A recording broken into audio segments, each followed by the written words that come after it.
Alhamdulillah, kita melanjutkan kajian-kajian kitab Safinatun Najah yang disusun oleh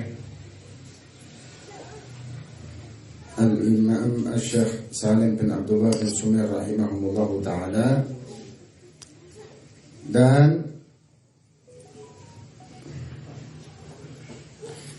Dan kita memasuki masalah tentang sholat. Yang sebelumnya bahas tentang masalah kewanitaan, yaitu haid dan nifas. Sekarang masuk ke masalah sholat. Masalah sholat dikatakan a'dzarus sholat, udzur-udzurnya sholat. Udzur sholat ini bukan berarti tidak sholat, tapi tidak berdosa mengakhirkan sholat. Ya, mengakhirkan, bukan berarti tidak sholat ya, tapi mengakhirkan sholat. Dalam artian sholat bukan pada waktunya. Dan tidak dosa ketika dia melakukan itu. Ada 4, tapi kalau di sini dikatakan 2. Ada tambahan lagi 4, 2 tambahan. Dikatakan yang pertama an-naum, tidur. Ya, tidur ini bisa menjadikan seseorang tersebut ma'fu, tidak sholat pada waktunya. Tapi yang dimaksud tidur yang ma'fu ini tadi adalah orang yang tidur sebelum masuk waktu. Contoh, sebelum adzan zuhur dia tidur, tahu-tahu sampai ba'dal asar baru bangun. Nah, ini ma'fu, dia sholat zuhurnya tidak pada waktunya, jadi mengakhirkan sholat zuhur tadi di waktu asar. Atau dia sholat maghrib atau subuh, biasanya subuh ya, sebelum subuh dia tidur, tahu-tahu bangun sudah naik matahari sudah tinggi, sudah naik. Nah, ini juga ma'fu, dia mengakhirkan sholat subuhnya di waktu siang. Dengan catatan, orang tersebut ketika tidur menyadari dan yakin bahwa dia bakal bisa bangun pada waktunya. Tapi kalau misalkan orang ini yakin bahwa saya tidak bakal bisa bangun pada waktunya, mungkin habis nonton Piala Dunia gitu ya, habis begadang malam, terus dia tidur dengan keyakinan dia tidur ini pasti saya bangunnya lewat waktu. Yakin seperti itu dan dia tetap memaksakan untuk tidur, maka dosa dengan terlambat. Nah, tapi kalau dia yakin dia bakal bisa bangun dan dia ada ikhtiar untuk itu, misalkan pakai pasang alarm, jamnya jam waktunya sholat, dia pasang alarm, ternyata nggak mempan ya alarm ini. Karena mungkin saking apanya ya, capeknya gitu ya, saking ngantuknya gitu, sampai kelewat. Kalau sudah begitu gimana? Nggak apa-apa, maaf juga, karena sudah ada ikhtiar di situ. Nah, kemudian kalau orang itu tidur setelah waktu, misalkan setelah adzan subuh dia tidur belum sholat, atau setelah zuhur dia tidur belum sholat, atau setelah asar, atau setelah maghrib, atau setelah isya, dan dia belum sholat, walaupun dia ada ikhtiar dan yakin bakal bangun, tapi ternyata kelewat, maka dosa. Walaupun tetap wajib untuk qadha. Dan ada beberapa larangan orang untuk tidur, seperti setelah subuh tidak boleh tidur sampai naik matahari, keluar matahari, atau isyraq. Kemudian ba'dal asar sampai ba'dal isya, itu larangan untuk tidur. Larangan di sini bukan larangan haram sebetulnya, tapi larangan-larangan ada yang memakruhkannya, ya, dan juga bisa dikatakan yuridul junun. Ya, wallahu a'lam. Kemudian kalau ada orang tidur sedangkan masuk waktu, orang lain ini ya, ada orang lain entah istri, anak, saudara tidur dan waktunya sudah masuk, misalkan sudah adzan subuh, kita melihat saudara kita tidur, maka hukumnya kita wajib membangunkan. Kalau kita yakin dia ini termasuk orang yang wajib sholat, seperti sudah balik, atau kalau perempuan suci dari haid dan nifas, maka wajib dibangunin, wajib hukumnya. Kemudian kalau misalkan istri kita tahu lagi libur sholat, tidak usah dibangunin, karena kan percuma juga dibangunin, tidak bisa sholat kan. Nah, kemudian udzur yang kedua, an-nisyan, lupa. kalau waktunya sholat. Tapi lupa ini dengan catatan bukan lupa yang diakibatkan oleh sesuatu yang sifatnya bukan syariat, atau sifatnya itu sifat yang dilarang dalam syariat, atau sesuatu yang sifatnya itu sebetulnya permainan saja atau yang tidak dibutuhkan, tidak penting.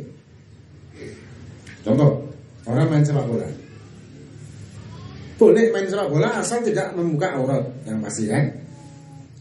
Tapi ketika permainan sepak bola tersebut atau nonton permainan sepak bola kelewat waktu sholat, maka hukumnya haram.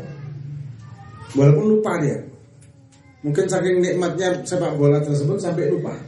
Karena kan biasanya orang kalau sepak bola ini mengalahkan segalanya biasanya gitu. Ya, orang mau sholat, mau apa segala macam itu biasanya mengalahkan segalanya. Ada kalau ada pertandingan sepak bola, klub-klub yang favoritnya itu biasanya pengajian itu libur kok. Ya, pengajian itu libur. Biasanya kayak gitu, betul. Pengajian libur dulu ya, kenapa? Lagi ada sepak bola. Ada. Umumnya begitu sih umumnya. Tapi nggak tahu lagi kalau di sini. Kalau di sini gimana? Sama aja ya. Anak pernah itu waktu di Malang, waktu ada final antara Indonesia sama Malaysia kalau nggak salah tahun berapa itu. Kemudian kita punya rutinan pengajian. Panitianya datang, libur dulu ya pengajiannya. Loh, kenapa? Ada final soalnya. Tak bilang masa kita kalah sama final? Enggak dong, tetap ngaji tetap lanjut. Ya. Tapi enggak apa-apa, Beb. Nanti kalau ya apa-apa, bismillah. Benar. Waktunya pengajian yang datang luar biasa. Sedikit. Ada yang datangnya terlambat gitu, tapi subhanallah ya, datangnya terlambat. Yang ada di situ tuh ngasih kode berapa gitu. Berapa kode tangannya. Anak lihat terjun ini sampai segitunya. Nah, sampai segitunya ya. Nah ini kalau misalkan kita ini lupa tidak sholat, lupa belum sholat karena permainan seperti itu kayak catur mungkin atau game atau yang mudah-mudah game online, hingga terlewatkan waktu sholat, maka haram hukumnya walaupun lupa. Tapi kalau lupa karena pekerjaan, lupa karena memang capek, atau lupa karena hal-hal yang sifatnya bukan hal yang tadi itu, maka maafu. Tapi begitu ingat wajib untuk menggodok. Ya, tapi tanpa dosa. Nah, kemudian ada dua lagi tambahan, udhurnya sholat seseorang tidak pada waktunya. Yang ketiga, tidak ada di kitab. Yang ketiga adalah sholat jamak. Sholat jamak ini ada jamak takhir, ada jamak takdim. Hanya dua itu. Jamak takdim itu sholat asar di waktu duhur segera setelah selesai sholat duhur, atau sholat isya dikerjakan di waktu maghrib segera setelah sholat maghrib. Itu namanya jamak takdim. Cuma itu. Kalau jamak takhir sebaliknya, sholat duhur dikerjakan di waktu asar, baik setelah maupun sebelum sholat asar, fleksibel. Atau sholat maghrib dikerjakan di waktu isya, baik setelah sholat isya atau sebelumnya, sama, fleksibel juga. Nah kemudian, dan itu untuk musafir ya, umumnya untuk musafir. Kemudian udzur yang selanjutnya, yang keempat adalah mukroh. Mukroh ini dipaksa untuk tidak sholat. Nah pemaksaan orang untuk tidak sholat ini tergantung dengan persyaratan mukroh ini. Orang dipaksa untuk maksiat itu diperbolehkan dengan melakukan maksiat tersebut kalau dalam kondisi terpaksa. Tapi terpaksa yang model apa? Ada syaratnya, bukan terpaksa misal, ayo kita minum khamr, kalau enggak kamu enggak usah jadikan teman saya. Ini bukan terpaksa. Ini bukan terpaksa namanya. Malah wajib kita tolak dan kita jauhin kalau kayak gitu posisinya. Ayo kita maksiat, kalau enggak kamu bukan lagi teman saya, bukan lagi sahabat saya, tidak lagi masuk dalam komunitas kami. Nah, itu bukan terpaksa. Terpaksa ini kalau misalkan kita diancam dengan pembunuhan. Kalau kamu tidak mau melakukannya, maka akan saya bunuh. Kamu akan saya bunuh. Nah, kalau ancaman seperti itu, maka maafu kita melakukannya dengan catatan kita yakin orang ini bakal membunuh kalau kita tidak melakukan apa yang diancamkan, atau kita tidak bisa melarikan diri dan juga tidak bisa melawan. Tapi andai kata kita melawan dan kita betul-betul mati di situ karena dibunuh, maka kita pahala syahid. Jadi ini 4 hal yang termasuk udhurnya seseorang untuk melaksanakan sholat bukan pada waktunya. 4 ini. Selebihnya tidak ada mampu. Termasuk orang-orang tertentu yang mengatakan kalau sudah mencapai derajat ma'rifat, kemudian sudah tidak wajib lagi dia sholat karena sudah mencapai tingkatan di atas syariat. Ini juga haram dan bisa menjadikan kemurtatan kalau dia yakini. Yakin sholat tidak wajib, murtad. Murtad, sudah jelas. Karena meyakini sesuatu yang hukumnya wajib secara syar'i dengan dalil yang qat'i sudah, Quran dan hadis tentang kewajiban sholat. Kalau ada orang yang menyatakan tidak lagi wajib sholat karena sudah mencapai derajat ma'rifat, maka orang ini adalah palsu, ma'rifat palsu. Karena orang kalau sudah mencapai ma'rifat justru malah semakin giat ibadah. Karena sudah terbuka hijab, semakin semangat ya ibadahnya. Orang ma'rifat terus malas ibadah ini aneh, ma'rifatan berarti ya. Ma'rifat KW. Nah sebenarnya orang kayak gini ini kadang disukai sama orang. Ya kan? Kadang disukai sama orang. Oh ini hebat. Kenapa? Sudah tidak sholat. Tuh, sudah tidak sholat kok hebat. Ada lagi, ini hebat ini orang. Kenapa? Pembicaraannya tidak bisa dipahami. Jadi semakin tidak mampu dipahami omongannya, perkataannya, pernyataannya, maka semakin makrifat ini orang. Ya orang gila tidak bisa dipahami. Berarti makrifatnya tinggi dong. Aneh-aneh lah zaman sekarang ini. Insyaallah wallahu a'lam bishawab. Ini pertanyaan Masya Allah luar biasa. Kayaknya pertanyaannya goblok ini ya. Apa pesan terhadap pemuda-pemuda yang mulai belajar agama melalui internet tapi bingung dengan banyaknya khilaf pendapat di kalangan ulama-ulama? Hati-hati kalau kita belajar melalui internet, hati-hati. Kenapa? Tidak semua di internet itu baik kan? Apalagi kalau kita tidak punya dasar. Kita belajar tidak punya dasar, asal belajar begitu saja, bahaya. Kenapa demikian? Karena kita akan menerima sesuatu ilmu dengan hawa nafsu kita. Kalau menerima ilmu dengan hawa nafsu kita, ya otomatis salahnya lebih banyak daripada benernya. Kenapa? Karena hawa nafsu ini tidak akan ridho, tidak akan rela kita mendekat kepada Allah. Maka itu dikasihlah pemahaman-pemahaman yang salah supaya kita belajar syariat dengan cara yang salah juga. Nah, hati-hati. Terus gimana? Kalau ingin belajar, kalau misalkan di daerah yang tidak ada majelis taklim, tidak ada ulama, maka harus kita mengenal dulu siapa ustadz ini, siapa ulama ini, bahkan siapa habib ini. Kita harus kenal dulu profilnya. Semadapkah dengan kita? Akidahnya bagaimana? Profilnya gimana? Gurunya siapa? Harus tahu tuh. Harus tahu. Kalau kita tidak tahu, kita bisa tanya sama teman-teman yang lain atau orang-orang atau mungkin ulama setempat. Baru setelah itu kita ikuti silakan. Dengan melalui online-nya, YouTube-nya atau media sosialnya, banyak kan sekarang ngaji online. Tapi itu tadi kita harus tahu siapa yang kita jadikan panutan ini, bukan asal kita ngambil begitu aja.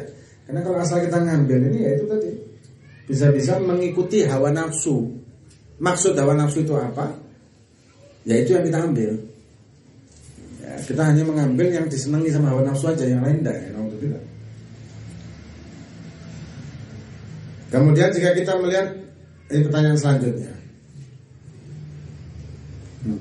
Ini di Instagram kebetulan Anda juga live Instagram sekarang ada pertanyaan. Mau tanya kalau ngadepin istri keras kepala gimana? Ajak ngopi bareng insyaallah. Ajak ngopi bareng, kemudian ya bicara dari hati ke hati biasanya bisa melunakkan. Kadang-kadang kenapa? Karena ar-rijalu qawwamuna 'alan nisa, laki itu pemimpinnya para wanita. Maka harus ada kebijaksanaan dari pemimpin. Sekeras kepalanya istri istri insya Allah bisa lemah lembut juga menghadapi suami yang pintar dengan melembutkan istri tersebut. Jangan kopi tanpa gula. Kalau gula nanti saya manis banget. Kita melihat sebuah kezaliman, kemaksiatan, tetapi dilakukan oleh orang tinggi atau orang yang punya kuasa, yang mana jika kita menegur akan mengancam nyawa kita atau keluarga kita. Apakah wajib amar ma'ruf nahi munkar? Iya, amar ma'ruf nahi munkar. Jadi ada orang zalim, ada orang maksiat, tapi orang ini punya kedudukan yang membahayakan kalau kita tegur. Ya, kalau kita tegur dia membahayakan nyawa kita, membahayakan harga diri kita, keluarga kita. Terus gimana dong? Tetap wajib amar ma'ruf nahi munkarnya. Nah, amar ma'ruf nahi munkar dengan cara apa? Kan ada 3 hal. Yang pertama biyadih kata Nabi. Yang kedua bilisani, yang ketiga biqalbih. Kalau kita tidak punya power, tidak punya kekuasaan, maka kita tidak mungkin dengan yadihi ya, dengan kekuasaan kita. Maka beralih ke lisan. Tapi kalau takut mau nasihat, takut mau melaporkan kepada yang punya kuasa, takut, tidak berani, ya sudah, paling mentok biqalbih, dengan hati. Kita mendoakan orang itu dapat hidayah dan mengingkari perbuatan orang tersebut di dalam hati, membenci apa yang dia lakukan. Wajib, tidak tinggal diam. Itu mentok terakhir. Tapi kata Nabi, wadzalika ad'aful iman. Tapi itu selemah-lemahnya iman. Tapi tetap. Ini pertanyaan berikutnya asik ini bagi wanita, bagi pria juga. Apa boleh berpoligami tanpa izin istri pertama? Ini yang nanya Aki. Ya, pasti ya. Apa boleh berpoligami tanpa izin istri pertama? Dalam hukum syariat fikih nikah, dalam hukum fikih nikah tidak ada kewajiban bagi suami untuk memberitahu atau izin ketika mau menikah lagi, dengan syarat adil. Adilnya di sini dalam hal nafkah dhahir. Ya, dalam hal nafkah dhahir tetap menikah siri atau tidak siri, tetap nafkah dhahir itu tetap wajib. Kemudian, tapi kalau dalam hukum negara memang harus ada izin istri pertama melalui pengadilan. Ya, maka itu banyak yang mundur karena masalah ini karena ribet. Tapi kalau hukum syariat nikah siri gitu misal, tidak apa-apa, tidak ada kewajiban. Tapi tetap wajib adil dalam nafkah. Kalau tidak, maka naudzubillah dibangkitkan yaumul qiyamah dengan keadaan miring, miring sebelah. Nah, jadi nafkahnya sama istri yang muda 100.000 per hari, yang tua 15.000. Kemudian apa keutamaan membaca Maulid Nabi? Oh, banyak. Keutamanya banyak sekali. Ketenangan hati, ketentraman hati, keberkahan hidup, keberkahan tempat yang dibacakan Maulid, macam-macam lah. Sangat banyak zahiran wa batinan, baik untuk diri kita pribadi maupun lingkungan yang kita bacakan Maulid Nabi. Di situ juga mendapatkan juga keluarga, banyak. Bagaimana hukum nikah tanpa restu orang tua? Dilihat dulu nikahnya gimana. Ya, tanpa restu orang tua ini dilihat dulu nikahnya seperti apa. Kalau orang laki nikah tanpa restu orang tua, kalau hukum fikihnya sah saja. Karena laki kan tanpa wali, yang perempuan yang harus pakai wali kan. Nah, kan tetapi kita harus lihat dari keberkahan nantinya. Kita harus lihat dulu sebabnya kenapa tidak boleh nikah. Kalau ternyata tanpa sebab, atau mungkin orang tuanya terlalu matre, ingin nyari mantu yang kaya raya gitu. Nah, hal seperti ini kalau dalam hukum fikih ada pembahasan tersendiri. Boleh nikah tanpa restu orang tua kalau seperti itu dengan beberapa catatan. Dengan beberapa catatan, sekali lagi bukan terus serta-merta langsung kawin lari begitu, bukan. Tapi ada aturan-aturan tersendiri. Kemudian dan sholat jamak rakaatnya sesuai yang dijamak. Iya, kalau jamak itu bisa digabung dengan qashar. Jamak itu bisa digabung dengan qashar. Berarti 2-2. Kalau sholat qashar itu berarti sholat zuhur 2 rakaat, asar 2 rakaat, dan isya 2 rakaat. Bisa digabung qashar dan jamak. Bisa juga sendiri-sendiri. Ya terserah, tergantung juga daerahnya.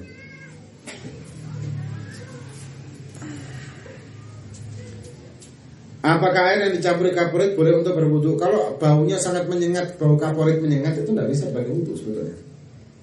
bau menyengat, kaporit menyengat, ya, menyengat, jadi berarti banyak kaporitnya, itu nggak bisa, harus diendapkan dulu atau gimana caranya supaya menghilangkan baunya. Apakah investasi yang tidak berbasis Islami tidak halal? Lihat, kalau investasinya tidak berbasis Islami berarti kan melanggar hukum syariat bab muamalah, ya berarti haram. Misalkan ada unsur ribanya kayak gitu, itu haram. Cara cepat menghafal hafalan. Yang pertama itu jaga kehalalan dan juga jaga pandangan, jaga dari kemaksiatan, dan kemudian sering-sering membaca sholawat. Banyak hal, terutama di kitab taklim itu banyak pembahasan tentang masalah gimana caranya untuk kita tidak gampang lupa. Sholat istikharah berapa kali dilakukan sampai dapat jawaban, dan selain sholat istikharah ada kekhtiaran itu ada jawaban. Sholat istikharah itu terserah berapa kali dia lakukan. Bisa 2 kali, 3 kali, 4 kali sampai dapat jawaban. Dan jawabannya tidak melulu lewat mimpi. Bisa juga jawaban ini melalui kemudahan dalam melangkah. Nah, ketika kita hidup ini, setiap pagi sampai kita malam, kita selalu dihadapkan dalam pilihan hidup, pasti kan? Alangkah baiknya kalau kita misalkan melakukan istikharah ini setiap saat, tidak apa-apa. Istikharah setiap hari boleh, dan istikharah boleh digabung dengan sholat yang lain. Misalkan dia sholat maghrib plus istikharah, boleh. Niatnya usolli fadl maghrib wa sunatal istikharah, boleh asal niat awalnya adalah fardunya. Ada ikhtiar lain enggak? Ada banyak ijazah para habaib, ulama, kiai, biasanya kayak misalkan istikharah dengan Quran, tapi harus dengan cara tertentu ya, baca Quran kemudian buka Quran, dengan ada cara-cara macam-macam lah. Tapi yang umum, yang paling mudah, yang paling simpel ya istikharah, sholat istikharah dan doanya setelah sholat itu. Apabila seorang istri membangunkan suami untuk sholat tapi dengan rasa kesal, jengkel, apakah istri berdosa? Tidak.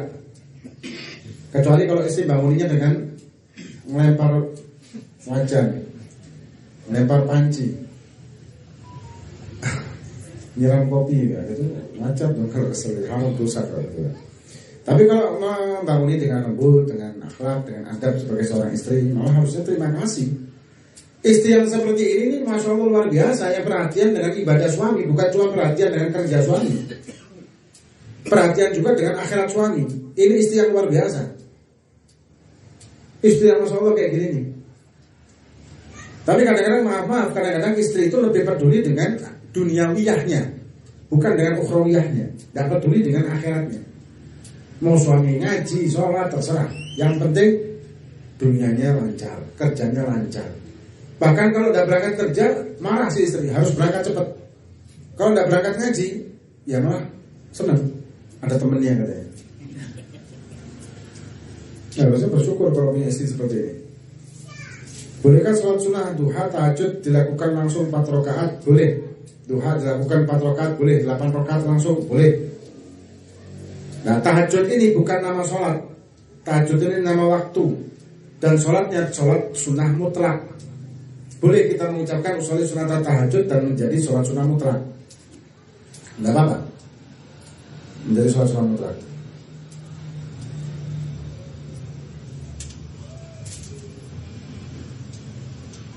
Ini menghadapi lonjakan harga-harga pada mahal, bagaimana cara berdagang yang lebih baik, yang baik bisa jual murah tapi tetap dapat laba. Yang penting tidak bohong lah. Yang penting tidak bohong gitu ya. Bohongnya misalkan gini, ada orang yang kulaan, misal kulak baju harganya 100.000, dijualnya 150, kemudian ditawar 130. Sumpah tidak kembali ini modalnya, kan termodalnya kembali kan. Sumpah demi Allah ini tidak kembali modalnya segitu 130, padahal modalnya 100.000. Dosa ini. Apalagi kalau pakai sumpah palsu, naudzubillah. Apalagi Ramadan, double. Nah kalau misalkan tawar-tawar begitu, tidak usah pakai nyumpah gitu lah. Tidak bisa, belum bisa, apa gimana caranya.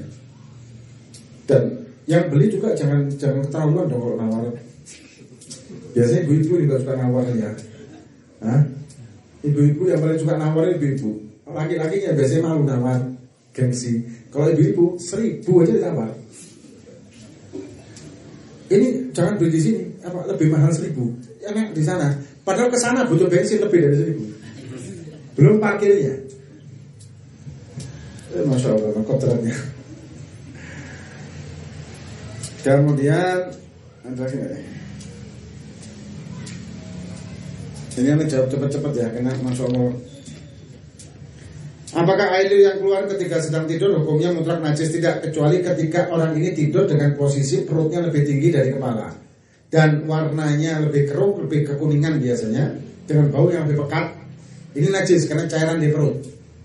Kalau cairan dari perut ini najis, tapi kalau cairan dari mulut ini tidak najis. Misalkan tidur membuat peta gitu dengan mulutnya, liurnya, itu tidak najis. Jijik ya, jijik. Tapi jijik itu tidak berarti najis. Jijik tidak berarti najis.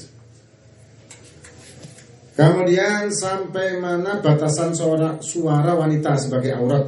Apakah suara wanita yang tilawah Quran di depan umum termasuk aurat? Suara wanita bukan aurat menurut mazhab Syafi'i. Imam Syafi'i menganggap suara wanita bukanlah aurat. Jadi tidak wajib untuk dihilangkan gitu ya. Bukan dihilangkan itu. Tapi kalau menimbulkan fitnah hukumnya haram. Misalkan seorang wanita telepon atau istri, ada temannya suami datang, kemudian istri jawabnya dengan lemah lembut. Ya, cobakah kita orang laki mendengarkan suara wanita lemah lembut itu kira-kira syahwat enggak? Hah? Belum lihat mukanya loh. Syahwat enggak? Syahwat?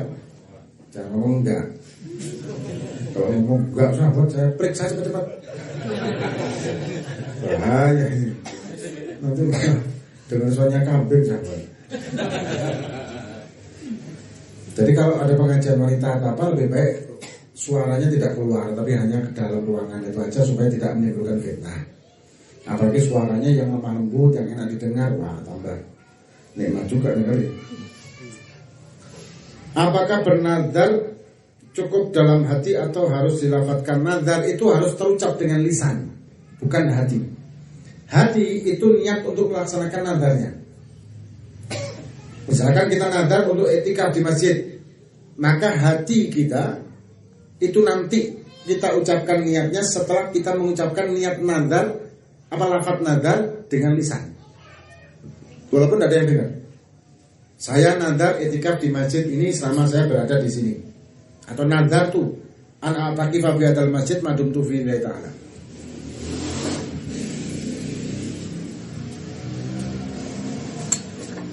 Ini namanya nadar dengan lisan terucap. Kemudian setelah nadar dia wajib untuk melaksanakan yang dinadarkan.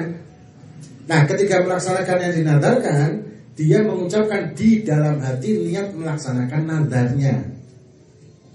Ini banyak yang salah kaprah, orang masuk masjid langsung baca nadar tu an ataqifa itu seterusnya tanpa mengucapkan niat nadar, maka dia harus godok itu.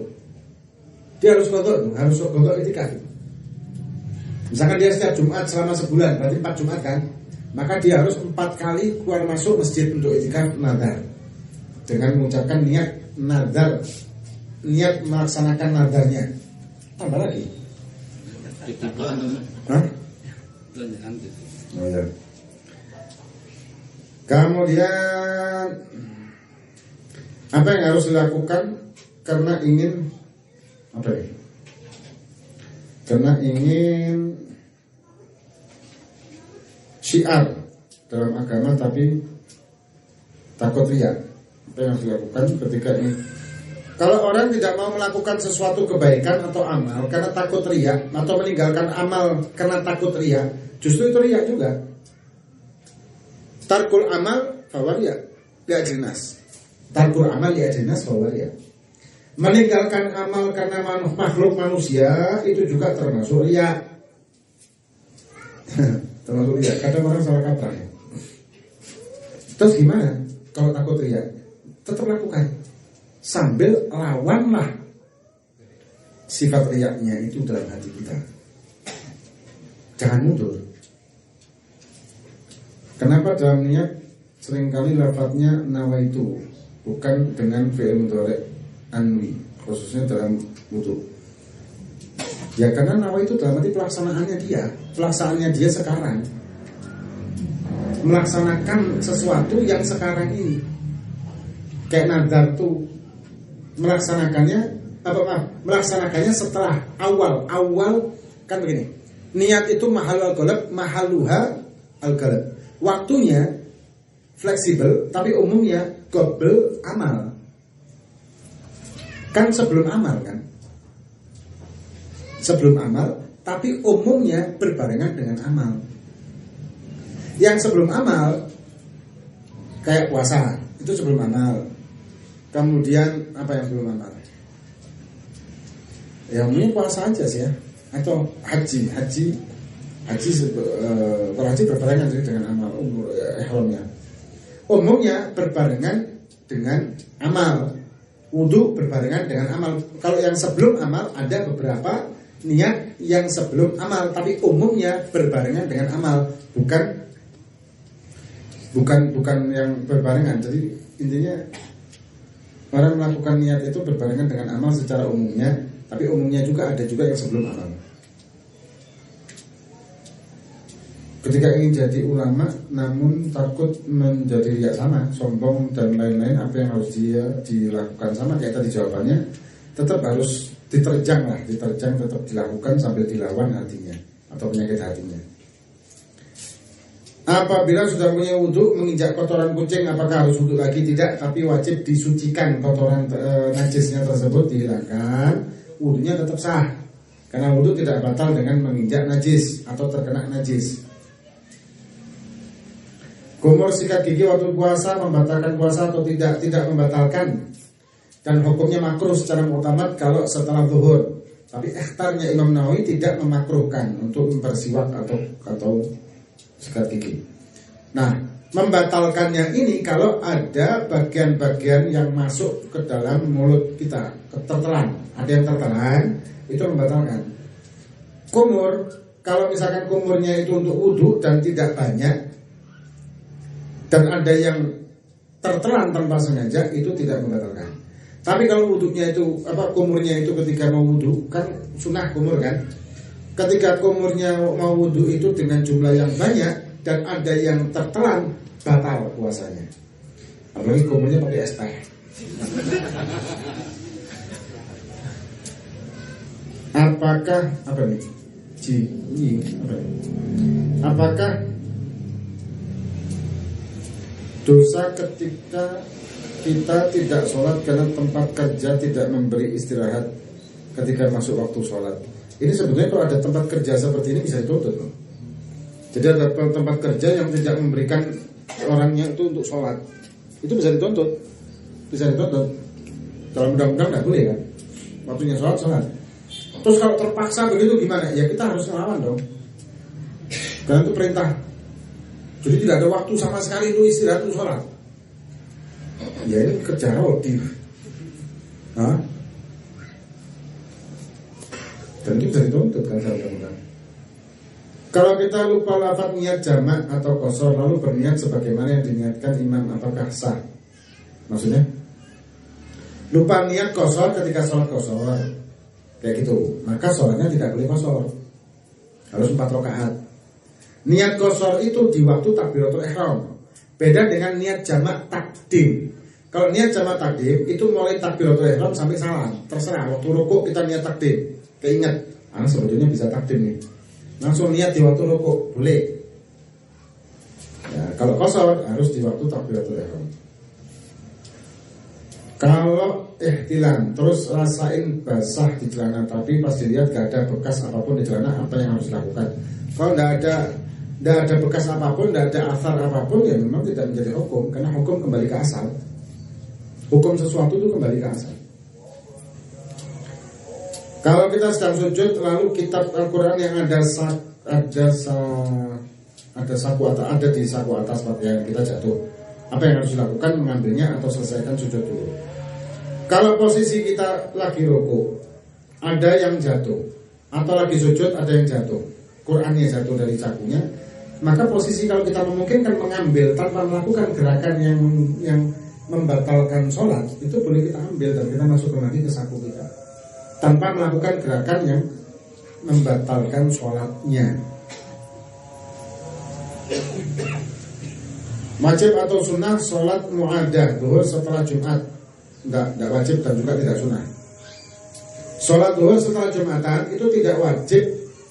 Setelah orang ini Jumatan loh ya, itu tidak wajib dan juga tidak sunnah. Kecuali dia punya godok duhur ya nggak apa-apa sih. Atau dia was-was, ini jumlahnya kurang dari 40 was-was ya duhur berarti. Kalau was-was. Loh, ada di beberapa daerah itu kalau sholat Jumatan, setelah sholat Jumatan mereka sholat duhur. Iya, itu adalah peninggalan dari para ulama-ulama dahulu yang waktu awal-awal di sana mereka dakwah, di sana kurang dari syarat, kurang dari 40 orang.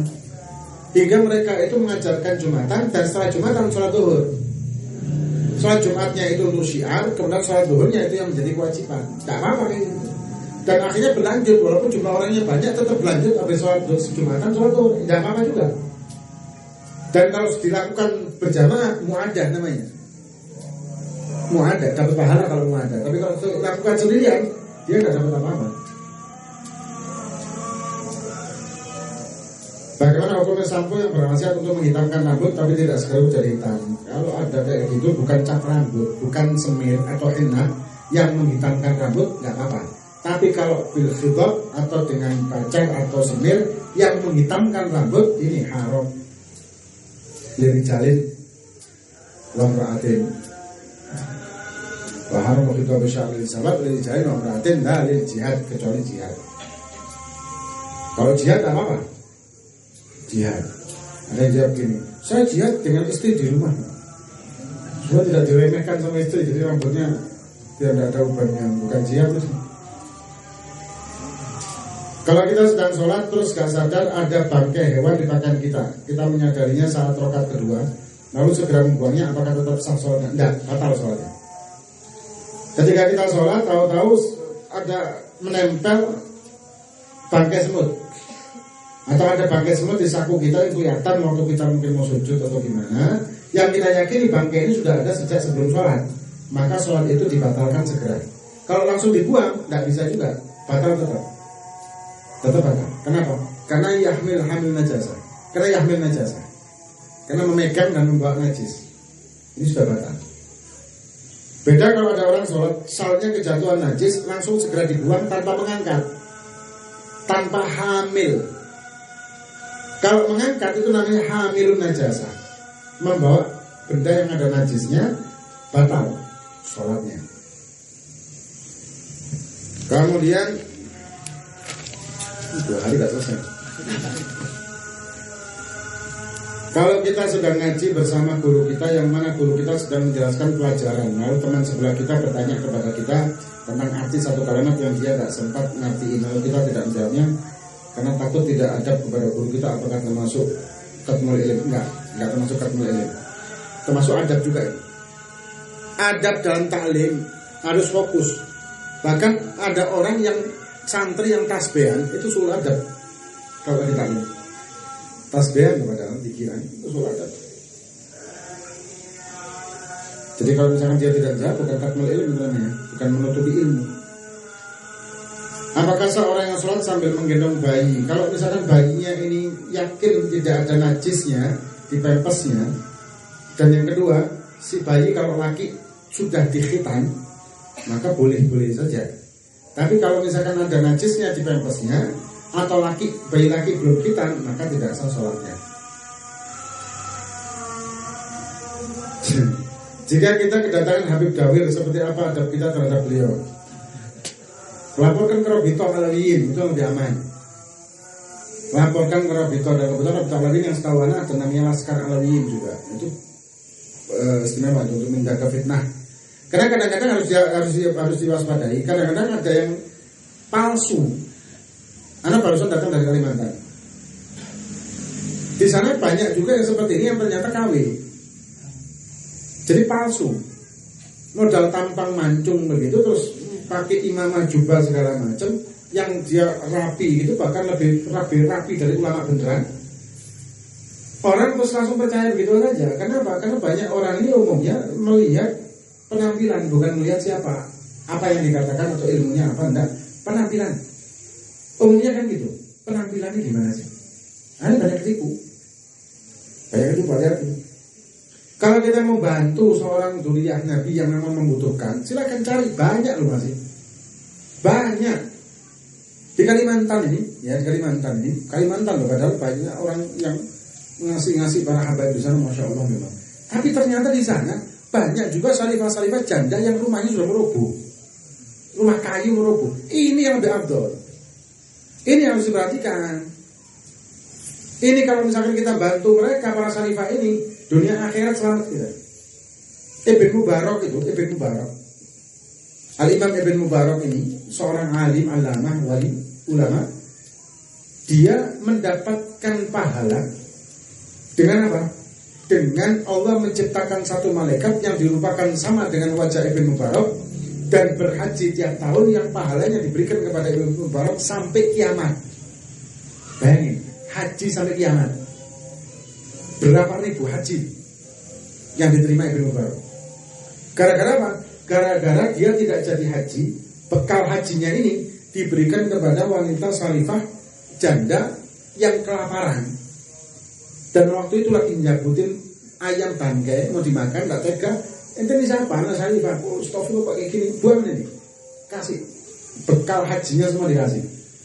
Dia jadi berangkat haji. Akhirnya ketika teman-teman rombongan hajinya itu pulang, teman-teman mengucapkan selamat haji juga sama dia. Dia kaget. Wah, tidak berangkat haji kok mengucapkan selamat sama Nabi. Ternyata mimpi Nabi, dan dia cerita sama Nabi, Allah, ya Nabi kok saya mungkin saya digoda sama teman-teman kan ada berangkat haji dikatakan selamat haji juga. Nabi menjawab, enggak. Berkat kamu menolong seorang syarifah ini tadi, Al-Alawiyah gitu. Maka Allah menciptakan satu malaikat dirupakan sama denganmu, haji untukmu sampai kiamat. Tiap tahun. Maka rombongannya itu melihat malaikat ini, mukanya sama kayak Ibn Mubarak. Tapi harus hati-hati. Iya kalau benar-benar ada yang palsu, nasabnya nggak jelas, KW, atau ada juga yang dipakai buat maksiat, tambah dosa double kita. Karena dzurriyyah Nabi, keturunan Nabi itu kalau melakukan perbuatan dosa, dosanya 2 kali lipat. Yang pertama dosa karena perbuatan dosa, yang kedua dosa karena mengotori darah sucinya Nabi yang ada di darahnya. 2 kali lipat. Dan antum kalau memberikan fasilitas untuk maksiatnya mereka, berarti apa? Pikirnya berarti khianat sama Nabi, khianat sama Siti Fatimah. Harusnya kalau gitu gimana ya? Amar ma'ruf nahi munkar harus lebih disayang dong.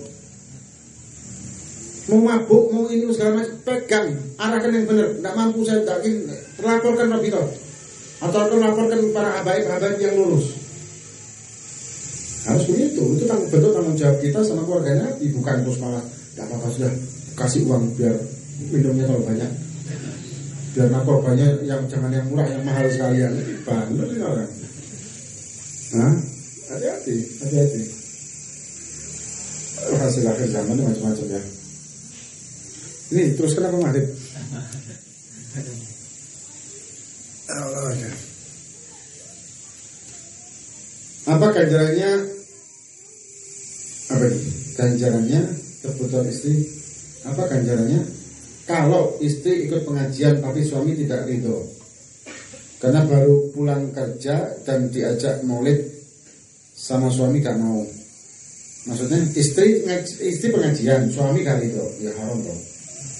Kecuali kalau pengajiannya pengajian wajib bagi si istri yang istri belum tahu tentang hukum sholat, cara wudhu atau haid atau nifas, dan kemudian si suami tidak mampu mengajarinya atau tidak mampu mengantarkannya, maka boleh si perempuan tersebut untuk ngaji walaupun suaminya dari itu.